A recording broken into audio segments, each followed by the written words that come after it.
Hi, നമസ്കാരം പ്രിയ സുഹൃത്തുക്കളെ. ഈ ആഴ്ചത്തെ ഫിലിം റിവ്യൂവിലേക്ക് എല്ലാവർക്കും ഹാർദമായ സ്വാഗതം. ഈ ആഴ്ച പ്രധാനമായും 2 ചിത്രങ്ങളാണ് തിയേറ്റർ റിലീസായിരിക്കുന്നത്. അതിൽ പ്രധാനപ്പെട്ടത് ഇന്ദ്രൻസ് പ്രധാന വേഷത്തിലെത്തുന്ന ഒരു പടമാണ് ചിന്ന ചിന്നൈ ആശൈ. മറ്റൊന്ന് ധ്യാൻ ശ്രീനിവാസൻ പ്രധാന വേഷത്തിലെത്തുന്ന സീക്രട്ട് ഓഫ് കലിംഗ എന്നൊരു പടമാണ്. കാശി വാരണാസിയുടെ പശ്ചാത്തലത്തിൽ 2 അപരിചിതരുടെ ആത്മബന്ധത്തിൻ്റെ കഥ പറയുന്ന ചിന്ന ചിന്ന ആശൈ എന്ന ചിത്രത്തിൻ്റെ വിശദമായ റിവ്യൂ ആണ് നമ്മൾ ആദ്യമായി നോക്കുന്നത്. കാശിയുടെ തീരത്തെ ഏകാന്തതകളുടെ മനോഹരമായ സംഗമം റിച്ചാർഡ് ലിങ്ക്ലേറ്ററുടെ വിഖ്യാത ബിഫോർ ട്രൈലോജി സിനിമകളെ ഓർമ്മിപ്പിക്കുന്ന രീതിയിൽ സംഭാഷണങ്ങളിലൂടെയും നിശബ്ദതകളിലൂടെയും കഥ പറയുന്ന ഒരു ഫീൽ ഗുഡ് ഇമോഷണൽ ഡ്രാമയാണ് നവാഗതയായ വർഷ വാസുദേവ് സംവിധാനം ചെയ്ത ചിന്ന ചിന്ന ആശൈ എന്ന പടം. ജീവിതത്തിൻ്റെ സായന്തനത്തിൽ വാരണാസിയുടെ ഘാട്ടുകളിൽ വെച്ച് അപ്രതീക്ഷിതമായി കണ്ടുമുട്ടുന്ന മാധവൻ എന്ന മലയാളി മുൻ അധ്യാപകൻ്റെയും ലീല എന്ന തമിഴ്നാട്ടുകാരിയുടെയും ആഴമേറിയ ആത്മബന്ധത്തിൻ്റെ കഥയാണിത്. തിരക്കഥയും സംവിധാനവും നോക്കുവാണെങ്കിൽ നവാഗത സംവിധായിക വർഷ വാസുദേവ് തന്നെയാണ് ചിത്രത്തിൻ്റെ കഥയും തിരക്കഥയും ഒരുക്കിയിരിക്കുന്നത്. പ്രായമായ 2 മനുഷ്യരുടെ ഉള്ളിലെ ഏകാന്തത, നഷ്ടബോധങ്ങൾ, കൊച്ചു കൊച്ചു ആഗ്രഹങ്ങൾ എന്നിവയെ വളരെ ആർദ്രതയോടെ വർഷ സമീപിച്ചിരിക്കുകയാണ്. വാരണാസിയെ വെറുമൊരു ടൂറിസ്റ്റ് കേന്ദ്രമായി കാണിക്കാതെ കഥാപാത്രങ്ങളുടെ മനസ്സിനെ സുഖപ്പെടുത്തുന്ന ഒരു ജീവനുള്ള പശ്ചാത്തലമായി മാറ്റാൻ സംവിധായികയ്ക്ക് കഴിഞ്ഞു എന്നതാണ് ഈ ചിത്രത്തിൻ്റെ ഏറ്റവും വലിയ പ്രത്യേകത. തിരക്കഥയിലെ ചില വശങ്ങൾ പ്രവചനാതീതമാണെങ്കിലും ബന്ധങ്ങളുടെ ആഴം പ്രേക്ഷകരിലേക്ക് എത്തിക്കുന്നതിൽ സംവിധായിക എന്ന നിലയിൽ വർഷ വലിയ വിജയം കൈവരിച്ചിട്ടുണ്ട്. സിനിമയുടെ പതുക്കെയുള്ള പോക്ക്, സ്ലോ പേസ് എല്ലാവർക്കും ഇഷ്ടപ്പെടില്ലെങ്കിലും ലളിതമായ കഥ പറച്ചിൽ ഹൃദയസ്പർശിയാണ് സുഹൃത്തുക്കളെ. നിർമ്മാണം നോക്കുവാണെങ്കിൽ ബാബുജി പ്രൊഡക്ഷൻസിൻ്റെ ബാനറിൽ അഭിജിത്ത് ബാബുജിയാണ് ഈ ചിത്രം നിർമ്മിച്ചിരിക്കുന്നത്. വാരണാസി പോലൊരു ലൊക്കേഷനിൽ പൂർണ്ണമായും ഷൂട്ട് ചെയ്യുക എന്നത് വെല്ലുവിളിയാണെങ്കിലും ചിത്രത്തിൻ്റെ പ്രൊഡക്ഷൻ ക്വാളിറ്റിയിൽ ഒരു വിട്ടുവീഴ്ചയും വരുത്തിയിട്ടില്ല എന്നതാണ് വസ്തുത.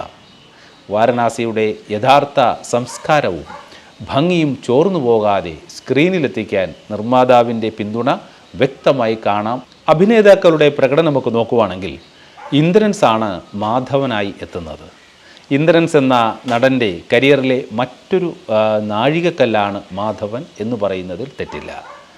യാതൊരു ഈഗോയുമില്ലാത്ത, മറ്റുള്ളവരെ സഹായിക്കാൻ മടിക്കാത്ത, അധികം സംസാരിക്കാതെ കൂടുതൽ കേൾക്കാൻ ഇഷ്ടപ്പെടുന്ന ഒരു പാവം മലയാളി വൃദ്ധനെ ഇന്ദ്രൻസ് ജീവസുറ്റതാക്കിയിട്ടുണ്ട്.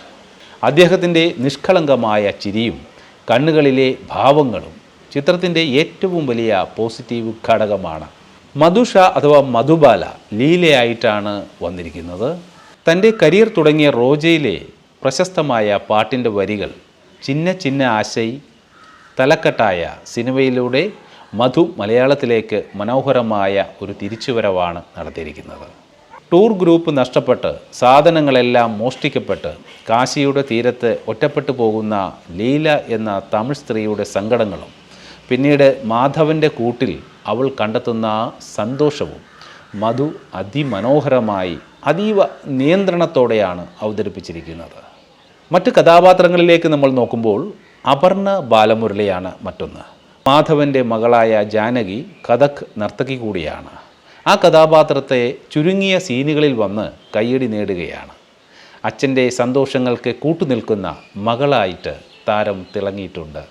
വിഷ്ണു അഗസ്ത്യ ആൻഡ് ജാഫർ സാദിഖിൻ്റെ പ്രകടനം നോക്കുവാണെങ്കിൽ വിഷ്ണുവിൻ്റെ വൈകാരികമായ പ്രകടനവും ജാഫർ സാദിഖിൻ്റെ ഊർജ്ജസ്വലമായ കഥാപാത്രവും സിനിമയിലെ വാരണാസി അനുഭവങ്ങളെ കൂടുതൽ ദൃഢമാക്കുകയാണ്. തമ്പി രാമയ്യ, കാളി വെങ്കട്ട് എന്നിവരും തങ്ങളുടെ വേഷങ്ങൾ ഭംഗിയാക്കിയിട്ടുണ്ട് സുഹൃത്തുക്കളെ. സംഗീതവും പശ്ചാത്തല സംഗീതവും ഒക്കെ നോക്കുവാണെങ്കിൽ ഗോവിന്ദ് വസന്തയുടെ സംഗീതമാണ് ഈ സിനിമയുടെ ജീവൻ എന്ന് പറയുന്നത്.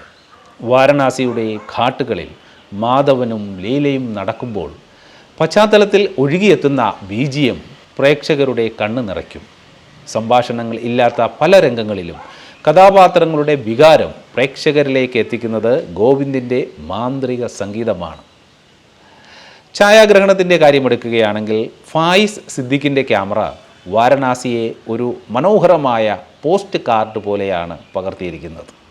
ഗംഗാനദിയിലെ ബോട്ട് യാത്രകൾ, സന്ധ്യ ആരതിയുടെ പ്രകാശം, കാശിയിലെ ഇടുങ്ങിയ തെരുവുകൾ, ചായക്കടകൾ എന്നിവയെല്ലാം അതിൻ്റെ തനിമയോടെയാണ് ക്യാമറയിൽ ഒപ്പിയെടുക്കാൻ ഫായിസിന് കഴിഞ്ഞിരിക്കുന്നു.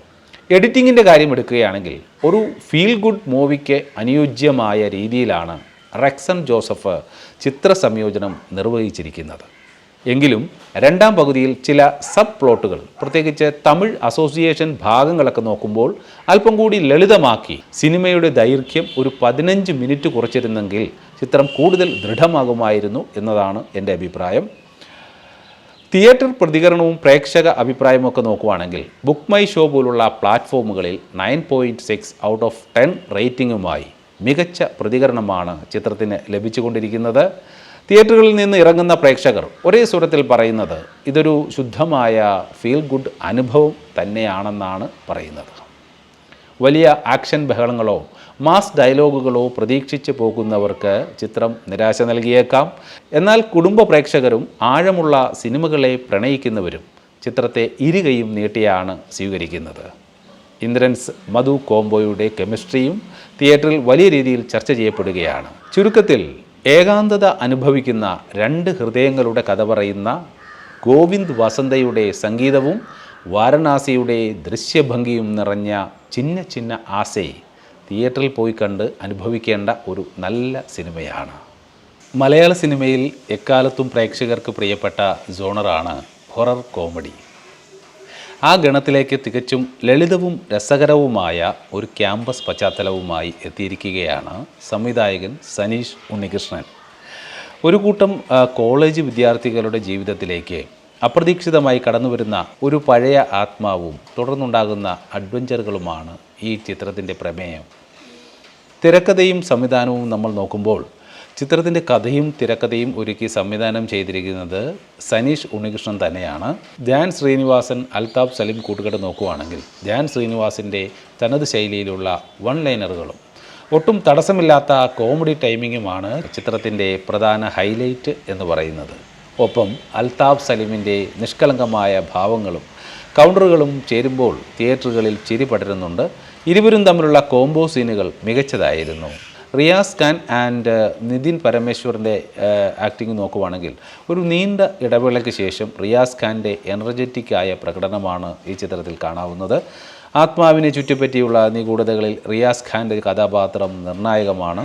നിതിൻ പരമേശ്വറും തൻ്റെ വേഷം പക്വതയോടെയാണ് കൈകാര്യം ചെയ്തിരിക്കുന്നത്. മാളവിക മേനോൻ ആൻഡ് മറീന മൈക്കിൾ കുരിശിങ്കൽ നോക്കുവാണെങ്കിൽ ക്യാമ്പസിലെ പെൺകുട്ടികളായി എത്തുന്ന മാളവികയും മറീനയും വെറുമൊരു ഭയന്നു വിറയ്ക്കുന്ന നായികമാരല്ല. ആത്മാവിനെ തിരികെ അയക്കാനുള്ള അഡ്വഞ്ചർ യാത്രയിൽ ആൺകുട്ടികൾക്കൊപ്പം തന്നെ കട്ടയ്ക്ക് നിൽക്കുന്ന കഥാപാത്രങ്ങളാണിവർ. സംഗീതത്തിൻ്റെ കാര്യമെടുക്കുവാണെങ്കിൽ ധനുഷ് ഹരികുമാറും വിമൽജിത്ത് വിജയനും ചേർന്നാണ് ചിത്രത്തിൻ്റെ സംഗീത ഭാഗം കൈകാര്യം ചെയ്തിരിക്കുന്നത്. ഛായാഗ്രഹണം, സിനിമാറ്റോഗ്രാഫി നോക്കുവാണെങ്കിൽ ആശ്രിത് സന്തോഷാണ് ക്യാമറ കൈകാര്യം ചെയ്തിരിക്കുന്നത്. രാത്രികാല ക്യാമ്പസ് ദൃശ്യങ്ങളെ വളരെ മനോഹരമായി ഒപ്പിയെടുത്തിട്ടുണ്ട്. കളർ ടോൺ സിനിമയുടെ മൂഡിന് ചേർന്നതാണ്. എഡിറ്റിംഗ് നോക്കുവാണെങ്കിൽ അശ്വന്ത് രവീന്ദ്രനാണ് ചിത്രസംയോജനം നിർവഹിച്ചിരിക്കുന്നത്. കൃത്യം 2 മണിക്കൂർ മാത്രമാണ് സിനിമയുടെ ദൈർഘ്യം. അതുകൊണ്ട് തന്നെ കഥ ഒരിടത്തും ലാഗടിപ്പിക്കുന്നില്ല. കോമഡി സീനുകളുടെ പേസിങ് കൃത്യമായി നിലനിർത്താനായിട്ട് എഡിറ്റിങ്ങിലൂടെ സാധിച്ചിട്ടുണ്ട്. പോസിറ്റീവ് നോക്കുവാണെങ്കിൽ യുവാക്കൾക്കും സുഹൃത്തുക്കൾക്കും ഒന്നിച്ച് വന്ന് എൻജോയ് ചെയ്യാൻ പറ്റിയ പക്ക ടൈം പാസ് മൂവിയാണ്. ഭയത്തേക്കാൾ കൂടുതൽ ചിരിക്കാനാണ് സിനിമ അവസരം നൽകുന്നത്. നെഗറ്റീവ് നോക്കുവാണെങ്കിൽ കടുത്ത ഹൊറർ ത്രില്ലറുകൾ പ്രതീക്ഷിച്ച് പോകുന്നവർക്ക് പേടി അല്പം കുറവായി തോന്നാം. ചിലയിടങ്ങളിൽ ക്യാമ്പസ് കോമഡികൾ ക്ലീശയാകുന്നുണ്ട്. ചുരുക്കത്തിൽ ലോജിക്കിൻ്റെ അമിതഭാരമില്ലാതെ കുറച്ച് ഫാൻറ്റസിയും ഒരുപാട് കോമഡിയും നിറഞ്ഞ ഒരു ലൈറ്റ് ഹാർട്ടഡ് സിനിമ കാണാൻ ആഗ്രഹിക്കുന്നവർക്ക് സീക്രട്ട് ഓഫ് കലിംഗ ധൈര്യമായി തിരഞ്ഞെടുക്കാവുന്നതാണ്. ധ്യാൻ ശ്രീനിവാസിൻ്റെയും സംഘത്തിൻ്റെയും ക്യാമ്പസ് തമാശകൾ നിങ്ങളെ തീർച്ചയായിട്ടും നിരാശപ്പെടുത്തില്ല. ഏതായാലും നിങ്ങൾ ഇതിൽ ഏത് സിനിമയാണ് കണ്ടത്, അതല്ലെങ്കിൽ കാണാൻ ആഗ്രഹിക്കുന്നത്, തീർച്ചയായിട്ടും കമൻറ്റ് ബോക്സിൽ നിങ്ങളുടെ അഭിപ്രായങ്ങൾ രേഖപ്പെടുത്തുക. അടുത്തയാഴ്ച പുതിയ സിനിമാ വിശേഷവുമായി കാണുന്നതുവരെ this is Praveen Sreethankam. Take care. Bye by.